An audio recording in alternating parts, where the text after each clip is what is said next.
मराठवाड्यातील शिक्षणाचं माहेरघर अशी सेलू शहराची ओळख. नामवंत शैक्षणिक संस्थांनी याच मातीत अनेक विद्यार्थी घडवले. सुमारे 5 दशकांपासून सेलूकरांचा हा वारसा आजही टिकून आहे. परंतु काळ बदलू लागला. माहिती तंत्रज्ञानाचं युग अवतरलं आणि स्पर्धेच्या या युगात सेलू शहराच्या शैक्षणिक क्षेत्रात पोकळी वजात जागा निर्माण झाली. इंग्रजी आणि सीबीएसई पॅटर्नवर आधारित शिक्षण पद्धती हळूहळू रूढ होत गेली.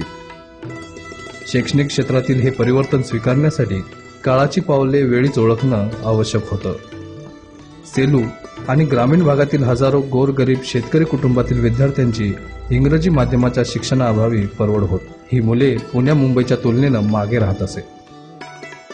सेलू आणि परिसरातील शेकडो खेड्यातील मुलांची हीच गरज लक्षात घेऊन डॉक्टर संजय रोडगे यांनी सेलूमध्ये प्रिन्स अकॅडमी नावाचं हे रोपटं लावलं आणि सेलूच्या शैक्षणिक वैभवात भर घालणारं दैदिप्यमान काम या संस्थेनं हाती घेत सेलूची शिक्षणाचे माहेरघर ही ओळख खऱ्या अर्थाने सार्थ ठरवली. आधुनिक तंत्रज्ञानाची कास धरत सेलूत ही संस्था विद्यार्थी घडवण्याचं काम करीत आहे. 2001 मध्ये ज्यावेळेस आम्ही इथल्या शैक्षणिक व्यवस्थेचा आढावा घेतला सेलू परिसरातल्या, तेव्हा एक गोष्ट अशी लक्षात आली की इथे इंग्रजी माध्यमाच्या शाळेची कमतरता आहे आणि मराठवाड्यातील मुलं त्या काळामध्ये मराठवाड्याच्या बाहेर पडण्याचं प्रमाण खूप कमी होतं. जे काही मुलं पुण्या मुंबईला जायचे ते बुद्धिमत्तेमध्ये गुणवत्तेमध्ये कुठेही कमी नसत, परंतु फक्त इंग्रजीच्या प्रभावामध्ये त्यांचा कमीपणा त्या ठिकाणी दिसून येत होता. आणि मुंबई पुण्याचे लोक इंग्लिशच्या जोरावरती त्यांच्या कम्युनिकेशन स्किलवरती मोठमोठ्या हुद्द्याच्या नोकऱ्या मिळवत होते आणि मराठवाड्यातील मुलं फक्त कॉन्फिडन्स कमी झाल्यामुळे किंवा कम्युनिकेशन स्किल्स तेवढे डेव्हलप नसल्यामुळे ते इतर स्पर्धेमध्ये राज्य पातळीवर स्पर्धेमध्ये कमी पडायचे. आणि ही गोष्ट लक्षात घेऊन आम्ही त्यावेळेस सेलू शहरातली पहिली इंग्रजी माध्यमाची शाळा या ठिकाणी सुरू केली. हा सुरू करण्यामागचा उद्देश असा होता की शेतकऱ्यांची मुलं, गोरगरिबांची मुलं हे सुद्धा मोठ्या पदावरती त्या ठिकाणी गेले पाहिजे. MPSC UPSC मध्ये सुद्धा त्यांचा क्रम वरचा आला पाहिजे आणि त्यांना चांगल्या पदाच्या नोकऱ्या भेटल्या पाहिजेत, अशा प्रकारचा उद्देश आम्ही या ठिकाणी इंग्रजी माध्यमाची शाळा सुरू करताना केला होता. आणि त्या दृष्टिकोनातून जेव्हा आम्ही पूर्ण प्रयत्न सुरू केले त्यावेळेस एक आदर्श शाळा कशी असावी, एक शाळेचं स्वप्न आम्ही त्या ठिकाणी बघितलं आणि आज प्रिन्स अकॅडमीच्या माध्यमातून ते स्वप्न आज माझं साकार झालंय असं मी म्हणू शकेन. शाळा जेव्हा 2001 मध्ये सुरू केली होती त्यावेळेस 800 स्क्वेअर फूट जागेमध्ये आम्ही शाळा सुरू केलेली होती. एक छोटंसं 3 रूम, त्या 3 क्लास त्या ठिकाणी सुरू केलेले होते आणि छोट्याशा जागेमध्ये सुरुवात केल्यानंतरही आज आमचं जवळपास 10 एकरचा या ठिकाणी कॅम्पस आम्ही विद्यानगरी कॅम्पस इथे डेव्हलप केलेला आहे. माझ्या जन्मगावी म्हणजे रवळगाव या ठिकाणीच तो कॅम्पस आम्ही डेव्हलप केला आहे. एक उत्कृष्ट प्रकारचा कॅम्पस कसा असावा याचं मराठवाड्यातील एक चांगलं उदाहरण तुम्हाला या ठिकाणी कॅम्पस पाहिल्यानंतर लक्षात येईल.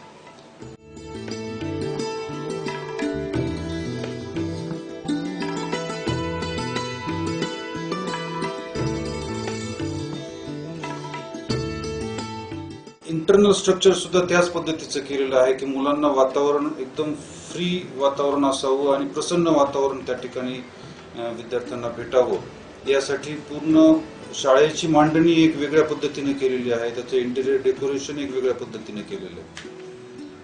नुसतं डेकोरेशनवरच नाही तर प्रत्येक क्लासरूम, आज माझ्याकडे मराठी माध्यमाची पण ज्ञानतीर्थ विद्यालय शाळा आहे, इंग्रजी माध्यमाची स्टेट बोर्डाची प्रिन्स इंग्लिश स्कूल ही एक शाळा आहे आणि आज CBSEची प्रिन्स अकॅडमी ही शाळा या ठिकाणी आम्ही चालवतो. या तिन्ही शाळांमध्ये मिळून साधारण माझ्याकडे 80च्या वर क्लासरूम्स असतील आणि हे 80 क्लासरूम्स माझे ऑडिओ व्हिज्युअल रूम्स आहेत.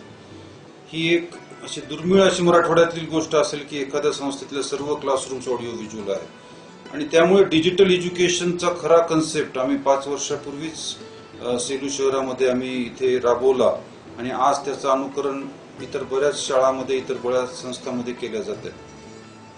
हे सर्व करत असताना प्रत्येक विद्यार्थ्याला सॉफ्टवेअरद्वारे एज्युकेशन देत असताना शिक्षकांचं काम नाही अशातला काही भाग नसतो.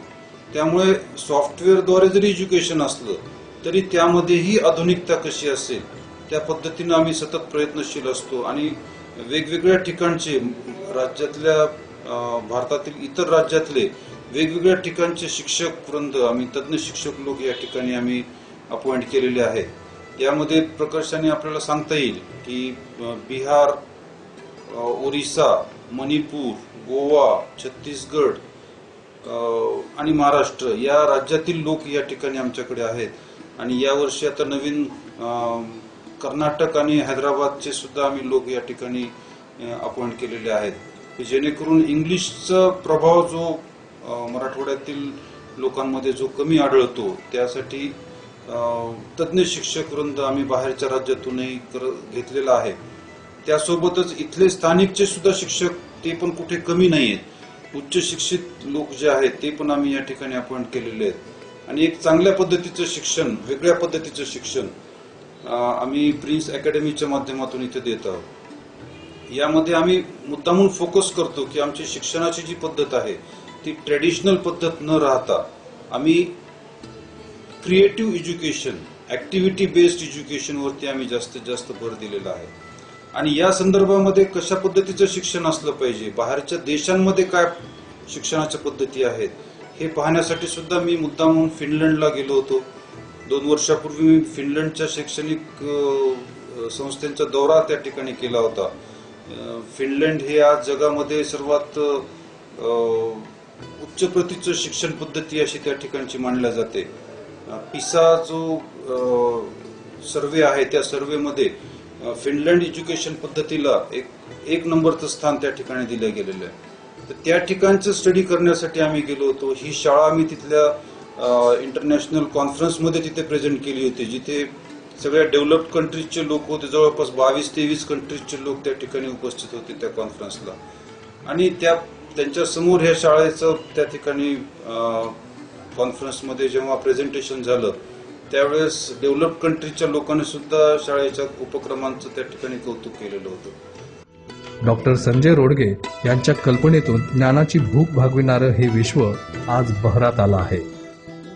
काळाची पावले ओळखत प्रिन्स अकॅडमीनं नाविन्यपूर्ण, उपक्रमशील आणि कृतीपूर्ण शिक्षणावर भर दिला.